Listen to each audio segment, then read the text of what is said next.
Hi Neeraj, welcome to the show. Good morning. How are you? Yeah, good morning, Jignesh. Thank you so much. I'm good. I'm good. Thank you for your time, Neeraj.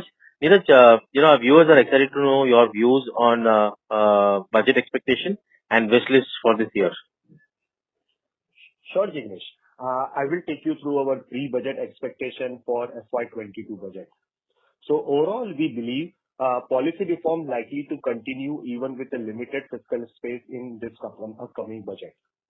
Even as pandemic past budget has disappointed the equity market more often, the finance minister has promised a landmark budget for FY22. Whether it will be landmark or not, but FY22 budget will be a historical in nature, as the face of pandemic which has caused the great economic loss to the nation. So overall, this budget will be a journey from survival to revival and expected to be a growth-oriented budget. So India has managed the pandemic much better than many developed economies, and the cost borne by the government has been manageable. So at this juncture, the budget appears to be quite constructive. Key focus area will be spending on capital expenditure for reviving the economy and creating jobs. However, the fiscal room space, even after considering the improving economy and better than expected tax collection, is not very significant. But we believe the pace of policy reform likely to continue in FY22. So with this, now I divide my discussion into four parts. First is our broad contours of FY22 budget, summary of fiscal assessment, our key sector view and expectation, and the key budget stock specific play. Starting with my first part, our broad contours of FY22 union budget are as follows. The first is the broad focus of government will be on job creation, which essentially means more impetus on infrastructure and fiscal expansion using off-balance sheet items. While fiscal expansion appears to be challenging, considering the fiscal deficit, which will expand to 7.5% in current fiscal year versus the budgeted 3.5%. Job creation through government activities is a necessity as the private capex continue to be sluggish. Given the government's weak fiscal position, some innovative means to finance budget deficit may be introduced as well in the budget. Some of the infra-related government schemes like PM Awas Yojana, PM Gram Sadak Yojana, NHAI, Amrut and Smart City Mission, rural and urban development schemes like metro project likely to be a key focus area which will be having a direct impact on job creation. Further, affordable housing will likely to gain further attention. Apart from this, MSME sector likely to gain more benefit in upcoming budget, which was badly impacted by the pandemic last year. They are on consistently getting government support. In this budget, the key support get extended to relaxation in recognition of stress effect, which will be beneficial for the overall sector. Coming down to next point, public health and vaccination rollout will be the key focus area. Public health has become very critical and further investment in public health infrastructure seems very likely. Vaccination rollout will be a very large project involving significant government expenditure. The outlay of this mega project and possible funding structure could become critical aspects of the budget. Next point will be tax structure likely to be maintained. Corporate taxes were reduced in 2019, and this structure is likely to be maintained in FY22 to encourage private investment. While personal income tax structure are also likely to be maintained, as additional taxes will disrupt the consumption. Next point will be on disinvestment. The FY21 disinvestment targets were quite steep and are unlikely to be met, which will be rolled over into FY22. So these were our four broad contours of FY22 budget. Now move to next part of my discussion, that is the summary of financial assessment. So coming down to summary, starting with gross tax revenue, which is expected to be contract in FY21 versus the budget estimate on account of lower tax collection due to the pandemic. However, tax buoyancy has improved in last couple of months. Tax revenue is expected to further recover in upcoming one with positive improvement in direct and indirect taxes. We believe sharp fiscal tightening should be avoided by the government as it may slow down the much anticipated economic recovery. However, tax buoyancy would always anyways ease the fiscal strain in FY22. With this, fiscal deficit of FY21 is likely to be around 7.5% versus the budget estimate of 3.5%. While FY2022 fiscal deficit is expected to be lower than FY21 on account of higher nominal GDP and improved tax buoyancy. Negative GDP growth for FY21 is known to the market. However, FY22 real GDP growth will likely to be double digit given the low base. In this budget, market will look upon the triggers and growth drivers set by the government to normalize the economy from FY23 onward. That will be the critical aspect which we are looking in this budget. Moving to next part is on subsidy and divestment. Starting with subsidy, food subsidy likely to go up on account of increase in food stock, higher procurement, and increase in food relief benefit on account of the pandemic. Higher food subsidy likely to continue for FY22 also. Urea subsidy likely to increase.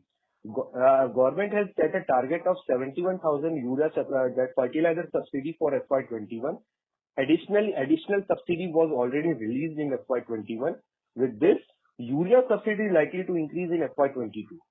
Focus in this budget will be more on the roadmap for the rollout of direct benefit transfer for fertilizer subsidy. That will be the key aspect in the budget. Coming down to the non-tax and the capital receipt. Budgetary divestment target will likely to be missed in FY21, which most likely to be roll over to FY22 budget. PSU disinvestment provides a viable option at this juncture to raise revenue and create a fiscal space to boost government spending. However, dividends which already forecasted in FY21 budget is likely to be lower versus the forecasted number given the subdued collection so far. Major schemes outlay will be focused more on job creation. Rural oriented schemes continue to be in focus, could attract higher allocation to boost the rural demand. Doubling farmer income could get further boost. Infrastructure will be the key focus area which I already mentioned. So, Pradhan Mantri Awas Yojana, Gram Sadak Yojana, Amrut, Smart City Mission, NHAI, Metro, Shipping, Port, likely to gain higher share, which is expected from the budget. Affordable housing could see a boost in this budget. Along with that, health is a critical area. So public health has become very critical, and further investment in further public health infrastructure is very likely. So we could see more allocation towards public health oriented schemes. So this was the overall overview of fiscal space. Coming down to the next part of the discussion, that is our key sector view and expectation from the budget. The first point is infrastructure, building material and consumer durable will be in focus in this budget. Because the focus on infrastructure like roads and construction activities will remain a key focus area. This will help the infrastructure companies and building material segments like cements, tiles and others, which will get benefit. Real estate is another key area which needs further push, and affordable housing segment could see more government schemes. All this will help wide range of demand from household durable segment. Coming to next point, policy reform related to PLI schemes and Make for India will be a key focus area. As we all know that PLI schemes was already introduced for the mobile phone segment, is likely to be extended to AC manufacturing, LED lighting and components used in manufacturing of consumer electricals. Any announcement of PLI schemes outlining the details or incentive for manufacturer for production of all these items would further trigger consumer durable companies as well as contract manufacturing companies. Further, more clarity is expected on PLI-linked incentive for automobile OEMs and auto ancillary component companies. Export-focused companies could be the key beneficiary in this auto OEM and auto ancillary space. Specifically to automobile, which I already mentioned, the extension of PLI scheme and the further outline is expected in the budget will be the key focus area. Apart from that, increased focus on rural spend by the government as well as the steps to boost rural income will lead to increase in disposable income, which will be further benefiting the tractor OEMs, the select two-wheelers and four-wheeler OEMs and auto ancillary companies which are supplying to such OEMs. Further, we are expecting a vehicle scrapping policy and the further outline of setting up vehicle scrapping infrastructure is expected in the upcoming budget. This will further drive the demand for commercial vehicle industry in the India in this particular sector. So this is all about the automobile. Coming down to the next sector, that is BFSI. Government is likely to recapitalize some PSU banks with a fresh growth capital to provide some relief from COVID-related stress. A roadmap could be expected for the privatization of the bottom-tier PSU banks. A push on affordable housing will be benefiting housing finance companies. The government may also look at providing further tax incentives to enable people to buy adequate health insurance, which has gained importance following the pandemic. Government may also encourage people by incentivizing them to invest in various insurance products, which will be benefiting various insurance companies in BFSI space. Coming down to the next sector, that is FMCG and retail. Agri infrastructure, which likely to gain more traction. Any increase in allocation towards cold chain, warehousing, logistics, and rural connectivity will boost consumption in rural area. So all these schemes related to these key areas will be the focus area. Sustained rise in allocation to agriculture sector will further boost the farm productivity, help in reducing post-harvest losses, which will further help in increasing farm income. So this will again be the trigger for a consumption boost in rural area. The negative point for FMCG will be any increase in excise duty, levy of COVID cess or rising NCC duty on cigarettes and tobacco related products in excess of 10% will be negative for certain companies. So that is a negative expectation from the budget. IT and telecom. We are expecting exemption in dividend distribution tax. Indian IT companies pay healthy dividend. So any exemption in the tax will be positive for overall IT sector. In terms of telecom, we could see some traction in telecom spectrum of bandwidth, which will impact capacity expansion for some of the telecom players. The last will be on agri and chemical. Urea subsidy likely to increase. Focus in this budget will be more on roadmap for the rollout of direct benefit tax for the fertilizer subsidy. So that will be the crucial aspect for the budget. Further, chemical sector is expected to be included in PLI scheme, and with the help of extended financial support, all the chemical companies likely to see traction. Specialty chemical will be the key beneficiary.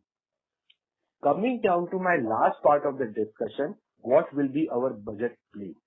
So our positive budget play based on all our sector expectation will be Hero Motor, Escorts, Maruti, Endurance Technology, Polycab India, Dabur, Asian Paints, SBI, Canfin Homes, Dalmia Bharat, JK Cement, Star Cement, PI Industry, Dhanuka Agritech, Amber Enterprises, and Dixon Technology.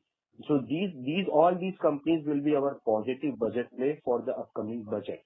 The negative mainly for the cigarette companies. So this is our overall expectation from the budget. Over to you, Jignesh. Thank you, Neeraj. Giving very exhaustive outlook for the budget.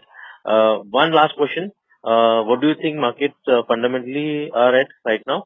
And, what's the way forward? So right now, market is, in terms of valuation, it looks a little expensive because there is a broad divergence between the top 10 and the remaining 40 stocks. So on 1 year forward PE, market is currently at 22 times on 1 year forward PE. But if I divide that into top 10, top 10s are trading at 26 times on 1 year forward, and remaining 40 are trading at 20 times. So it means that beyond top 10, market is less expensive.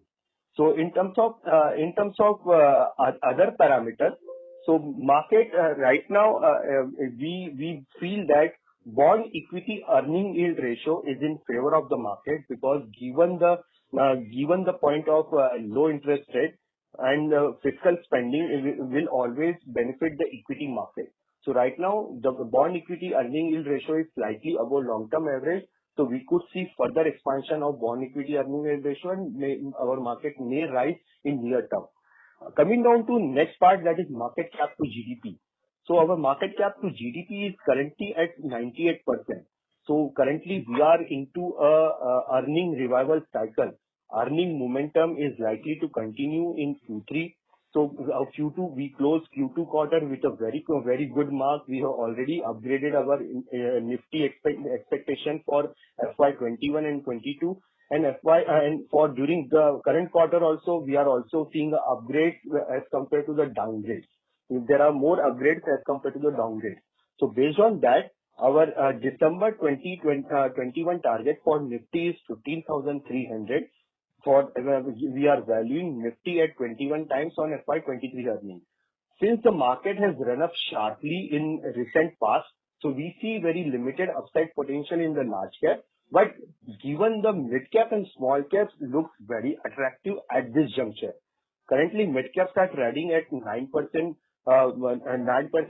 premium to large cap. So we believe that the uncertainty will reduce in FY21 or in going forward in FY22 also, given the more than sharper than expected economic recovery. With this, VIX will reduce.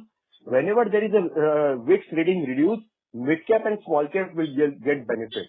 So we believe that mid cap and small cap will definitely get further push. But we right now the budget is the short term event. There could be positive, there could be a negative impact on the budget based on the expectations. But we believe that could be on the short term in nature. Eventually, market will look for the fundamentals. So as long as we are having on a earning recovery and the economic recovery cycle, market will continue to be expand. Yeah, Thank you so much for your view. It was interesting to talk to you, sir. And we look forward to having a conversation with you post budget and have your analysis. Sure. Thank you so much. Thank you. Thank you.